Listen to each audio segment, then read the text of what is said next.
Hey guys, welcome to my another hair care video. নবস লাইফে সবাইকে স্বাগতম। থাম্বনেল দেখে তোমরা সবাই বুঝেই গেছো আজকের ভিডিওটা কতটা বেশি হেল্পফুল হতে চলেছে, তাই বলছি কেউ স্কিপ করো না, ফুল ভিডিওটা দেখো। আর আমার চ্যানেলটা পারলে টুকুস করে একটু সাবস্ক্রাইব করে দিও। ছোটবেলা থেকে দিদা ঠাকুমার মুখে একটাই কথা, আরে চুলে ভালো করে তেল দিয়ে নয়তো সব চুল উঠে যাইবো আর চুল বড়ও হইব না। তবে এটা কিন্তু একদম সত্যি কথা, তেলই হলো আমাদের চুলের প্রধান খাদ্য। সুন্দর লম্বা ঘন চুল পেতে কিন্তু সঠিক নিয়ম করে তেল দেয়া ভীষণ প্রয়োজন। তবে সঠিক নিয়ম না মেনে চুলে তেল দেয়া আর চুলের 12টা বাজানো কিন্তু একই ব্যাপার, মানে চুলের পুরোপুরি সর্বনাশ। আমাদের চুলের জন্য কোন তেল উপকারী, কোন তেল চুলে ব্যবহার করা উচিত, সপ্তাহে কতদিন চুলে তেল ব্যবহার করা উচিত, আর চুলে কতক্ষণ তেল মালিশ করা উচিত, এতগুলো প্রশ্ন কি জানা আছে?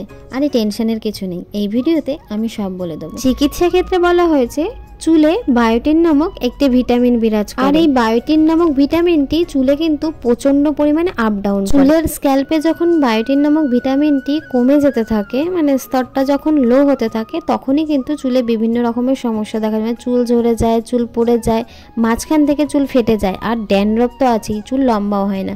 কিন্তু আবার বায়োটিনের স্তরটা যখন ঠিকঠাক থাকে তখন সব কিছু ঠিক হয়ে যায়। বায়োটিন মানে হলো ভিটামিন B7। অ্যাকচুয়ালি বলা যেতে পারে ভিটামিন B7-এর অভাবেই আমাদের চুলের সবচেয়ে বেশি ক্ষতি হয়। তো এবার বলি ভিটামিন B7 আমরা কোথা থেকে পাবো। এক কথায় বলা চলে ভিটামিন B7-এর উৎস হলো কিন্তু গাজর ওরফে ক্যারোট। তো আমাদের সুস্থ স্বাভাবিক চুলের জন্য এই ক্যারোট হেয়ার অয়েলটা কিন্তু ভীষণ দরকার। আর এই গাজরের তেলটা কিন্তু আমাদের চুলে এসেনশিয়াল হেয়ার অয়েল হিসেবেও আমরা ব্যবহার করতে পারি। দেখো, সব কিছুরই একটা ব্যাপার থাকে, ইনস্ট্যান্ট যদি কাজ পেতে চাও তাহলে অবশ্যই এই তেলটা ব্যবহার করতে হবে। তো চলো এবার দেখে নিই কীভাবে আমি এই তেলটা ব্যবহার করি। গাজরটাকে প্রথমে ভালো করে ধুয়ে নিতে হবে। আমি এখানে একটা গাজরই ব্যবহার করেছি। ধোয়ার পরে গাজরটাকে কুচিয়ে নিতে হবে মেশিনের মাধ্যমে। আমি এখানে মিক্সি ব্যবহার করিনি, মেশিনের মাধ্যমেই গাজরটা কিন্তু কুচিয়ে নিয়েছি।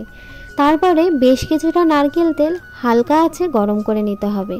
নারকেল তেলটা গরম করা হয়ে গেলে কুচিয়ে রাখা গাজরগুলো তেলটার মধ্যে দিয়ে দিতে হবে। তবে অবশ্যই মনে রাখতে হবে গাজরটা যখন দেব তখন যাতে উনুনে আগুনটা কোনো মতেই না থাকে, মানে জাল ছাড়া তেলটার মধ্যে গাজরটা দিয়ে দিতে হবে। তারপরে গাজর সমেত ওই তেলটাকে ঠান্ডা হতে দিতে হবে। তেলটা যখন ঠান্ডা হয়ে যাবে তার মধ্যে একটা ভিটামিন ই ক্যাপসুল, আমি এখানে একটা ক্যাপসুলই ব্যবহার করেছি, চাইলে তোমরা দুটোও ব্যবহার করতে পারো। ভিটামিন ই ক্যাপসুলটা দেওয়ার পরে ভালো করে মিক্সড করে নিলেই তৈরি আমাদের এসেনশিয়াল অয়েল। তবে এই তেলটা কিন্তু তোমরা অনেক দিন স্টোর করে রাখতে পারবে, তা ধরো প্রায় 15 থেকে 20 দিন মতো তো পারবেই। তবে অবশ্যই কাচের জারে। তবে দেখলে তো কত সহজেই বাড়িতেই কত কম খরচের মধ্যে এসেনশিয়াল অয়েলটা বানিয়ে নিলাম। তো চলো এবার চুলে তেলটা ভালো করে মালিশ করে নিই। তবে আমি কিন্তু চুলে তেল দেওয়ার আগেই চুলটাকে ভালো করে কম করে নিয়েছিলাম। জানো তো, কখনোই তেল দেওয়ার পরে চুলটাকে কম করা উচিত না, আমি এটা সব ভিডিওতে বলি। তো আবার তোমাদেরকে বলছি, চুলে তেল দেওয়ার আগেই চুলটাকে ভালো করে আশ্রয় নেওয়া উচিত, কারণ চুলের একটা ব্যায়ামও হয় আর চুলে জমে থাকা নোংরাগুলোও সেগুলো কিন্তু বেরিয়ে যায়।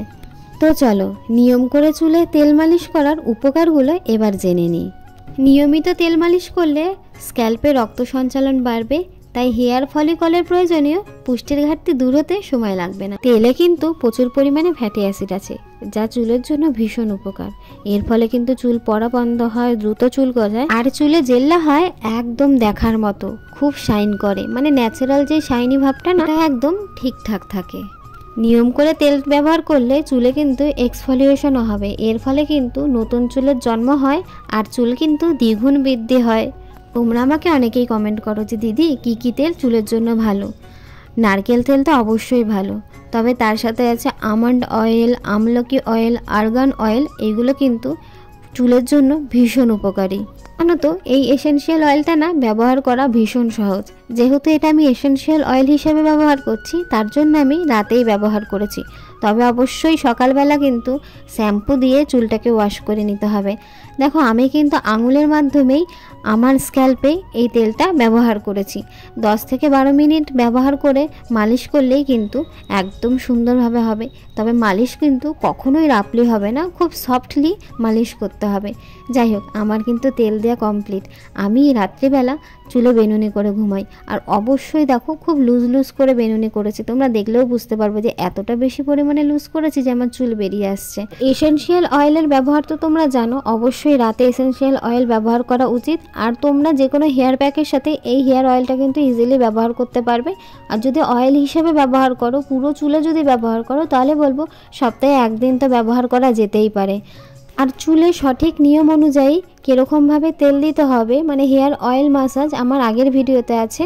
আমি আগের ভিডিওগুলোর লিঙ্ক ডেসক্রিপশন বক্সে দিয়ে দেবো, তোমরা অবশ্যই চেক আউট করে নিও। আশা করছি তোমাদের জন্য ভীষণ হেল্পফুল হবে।